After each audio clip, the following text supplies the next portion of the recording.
अस्सलाम वालेकुम। आज हम स्टडी करते हैं ट्रायंगल के बारे में। तो सबसे पहले इसकी डिफाइन करते हैं। A polygon has three sides, three corners and three angles. कि कैसे पॉलीगॉन इसकी थ्री साइड्स हो, थ्री कॉर्नर्स हो और थ्री ही एंगल्स हो, उसे क्या कहते हैं? ट्रायंगल। पॉलीगॉन क्या होते हैं? क्लोज शेप, उसे हम पॉलीगॉन कहते हैं। आप एग्जाम्पल में देखिए, दो ट्रायंगल्स हमें स्क्रीन पे नज़र आ रही है। जिस मर्जी साइड को हम इसकी कह सकते हैं कि ये फर्स्ट सेकंड थर्ड साइड है। और जो हमारे पास कॉर्नर्स होते हैं, जो एंड पॉइंट्स जो होते हैं ना, इन्हें हम कॉर्नर्स कहते हैं। और ये जो ब्लू सर्कल्स हमें शो हो रहा है, ये हमारे पास इसके एंगल्स होंगे। सेम ऐसे ही सेकंड ट्रायंगल की भी थ्री साइड्स हैं, थ्री कॉर्नर्स हैं और थ्री ही उसके एंगल्स हैं। अब ट्रायंगल्स की हम डिफरेंट टाइप्स को स्टडी करते हैं। तो ट्रायंगल्स को हम दो कैटेगरीज में डिवाइड करते हैं, उसके साइड्स के लिहाज से और एक उसके होते हैं एंगल्स के हिसाब से। जब एंगल्स के अकॉर्डिंग ट्रायंगल्स की टाइप स्टडी करेंगे तो हमारे पास थ्री इसकी टाइप्स हैं: right angle triangle, obtuse triangle और एक्यूट ट्रायंगल। साइड्स के अकॉर्डिंग जब ट्रायंगल्स की टाइप स्टडी करेंगे तो वो हैं स्केलियन ट्रायंगल, आइसोसेलेस और इक्विलैटरल ट्रायंगल। अब हम वन बाय वन इन सबको स्टडी करते हैं। फर्स्ट इसकी टाइप को डिफाइन करते हैं। सबसे पहले हम स्टडी करते हैं right angle triangle. A triangle which has one angle equal to 90 degree is called right angle triangle। एक ऐसी ट्रायंगल जिसमें हमारे पास जो एक एंगल है वो 90 डिग्री का हो, उसे हम कहते हैं राइट एंगल ट्रायंगल। अब इस ट्रायंगल की शेप ऐसे बनाते हैं कि इसमें हमारे पास जो इसकी थ्री साइड्स हैं, उसमें से एक जो साइड जो होती है वो वर्टिकल होती है, उसको परपेंडिकुलर कहते हैं। एक साइड हॉरिजॉन्टल होती है, उसको बेस कहते हैं। और एक जो हमारे पास तिरछी लाइन होती है, इसको हाइपोटेनियस कहते हैं। अब परपेंडिकुलर जो बेस के साथ एंगल बनाते हैं वो है 90 डिग्री का। सो बी पर जो एंगल बनेगा वो होगा 90 डिग्री का। ए और सी पर जो एंगल होगा वो होगा 45 डिग्री का। क्योंकि हर ट्रायंगल में जो एंगल्स का सम होता है वो होता है 180 डिग्री। सो 90 प्लस 45 इक्वल होगा 180 डिग्री के। नेक्स्ट स्टडी करते हैं ऑब्ट्यूज ट्रायंगल को। इसके सबसे पहले डिफाइन करते हैं। Are triangle which have one angle greater than to 90 degree is called obtuse triangle. एक ऐसी ट्रायंगल जिसमें हमारे पास जो एक एंगल है 90 डिग्री से प्लस होगा, वो कौन सी होगी? Obtuse triangle. अब इसके एग्जाम्पल को देखते हैं। एग्जाम्पल में जो बी पर एंगल बना है वो है 96 डिग्री, मतलब कि 90 से प्लस है। तो बाकी के दो एंगल्स हैं वो है 90 से कम, एक 37 का और एक है 47 का। सो बस एक एंगल हमारे पास 90 डिग्री से प्लस होना चाहिए। इन एंगल्स का सम भी इक्वल होगा 180 डिग्री के। नेक्स्ट स्टडी करते हैं एक्यूट ट्रायंगल को, जिसकी सबसे पहले डिफाइन स्टडी करते हैं। Are triangle which has all angles less than 90 degree is called acute triangle. एक ऐसी ट्रायंगल जिसमें हमारे पास तीनों जो एंगल्स हैं वो 90 डिग्री से कम होंगे, वो कौन सी होगी? Acute triangle. अब इसकी एग्जांपल देखते हैं। एग्जांपल में देखिए, ए बी और सी तीनों एंगल्स जो हैं वो कौन से हैं? 90 डिग्री से कम है।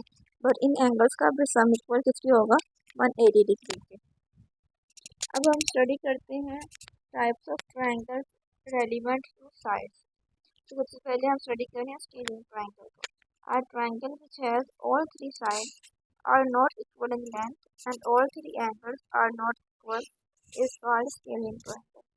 स्केलिंग ट्रायंगल एक ऐसी ट्रायंगल है जिसमें ना तो तीनों साइड्स और ना ही तीनों एंगल्स, कुछ भी हमारे पास जो है वो इक्वल नहीं आता, उसे हम क्या कहेंगे? Scaling triangle. अब इसके एग्जांपल को देखते हैं। ट्रायंगल की शेप को देखें, तीनों साइड्स जो है वो इक्वल नहीं है, कोई बड़ी है, कोई छोटी है, कुछ मीडियम साइज में है।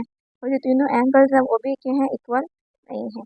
बट इन तीनों एंगल्स का सम भी किस इक्वल होगा? 180 डिग्री के, क्योंकि ये ट्रायंगल की एक कंडीशन है कि हर ट्रायंगल का जो सम इक्वल होता है वो इक्वल होता है 180 डिग्री के। नेक्स्ट टाइप स्टडी करते हैं आइसोसेलेस ट्रायंगल।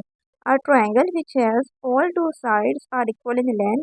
एक ऐसी ट्रायंगल जिसकी दोनों साइड्स इक्वल हों and the angle opposite this sides are equal, और उनका जो एंगल है वो भी क्या होने चाहिए? इक्वल हो। उसे हम क्या कहेंगे? इस कॉल्ड आइसोसेलेस ट्रायंगल। वो क्या होगी? Isosceles triangle. अब इसके एग्जांपल में देखें, ए से बी में और ए से सी, ये जो दो साइड्स हैं ये इक्वल हैं और इनके जो एंगल्स बन रहे हैं, ए से बी में 50 डिग्री और ए से सी में भी 50 डिग्री, ये दोनों एंगल्स भी क्या हैं? इक्वल हैं। तो ये हमारे पास क्या होगी? Isosceles triangle. अब नेक्स्ट लास्ट टाइप है equilateral triangle. A triangle which has all three sides are equal in length and all three angles are 60 degree is called equilateral triangle. कैसे ट्राइंगल जिसकी तीनों साइड्स इक्वल हो और तीनों angles जो है वो भी क्या है इक्वल है। इक्वल भी कितने होने चाहिए 60 डिग्री के, तो वो क्या होगी इक्विलेटरल ट्राइंगल। अब इसके देखिए नेम से ही शो हो रहा है इक्विलेटरल, मीन से ये क्या है इक्वल है। तो इसमें तीनों साइड्स भी और तीनों एंगल्स भी क्या होंगे इक्वल होंगे, सेम होंगे, तो वो क्या होगी इक्विलेटरल ट्राइंगल। अब इसमें एग्जांपल में देखें कि तीनों एंगल्स जो है वो 60 डिग्री के हैं, इक्वल है, और तीनों साइड्स भी क्या है इक्वल है। तो ये कौन सी एग्जांपल होगी इक्विलेटरल ट्राइंगल की। नेक्स्ट इक्विलेटरल और एक्यूट ट्राइंगल में डिफरेंस को स्टडी करते हैं। तो equilateral triangle is acute triangle. ये जो हमारे पास इक्विलेटरल ट्राइंगल है उसको एक्यूट ट्राइंगल भी कह सकते हैं। किस बेस पर? एक्यूट ट्राइंगल में हमने स्टडी किया था कि जो हर एंगल है वो किससे इक्वल होता है 90 डिग्री। हर एंगल जो है वो 90 डिग्री से लेस होता है, उससे कम होता है। सो इक्विलेटरल ट्राइंगल में भी हर एंगल इक्वल होता है 60 डिग्री के। इट्स मीन ये कम है किससे 90 डिग्री से। इक्विलेटरल ट्राइंगल इक्वल होती है एक्यूट ट्राइंगल के भी, but acute triangle is not equilateral triangle. अब हर एक्यूट ट्राइंगल इक्विलेटरल ट्राइंगल नहीं हो सकती।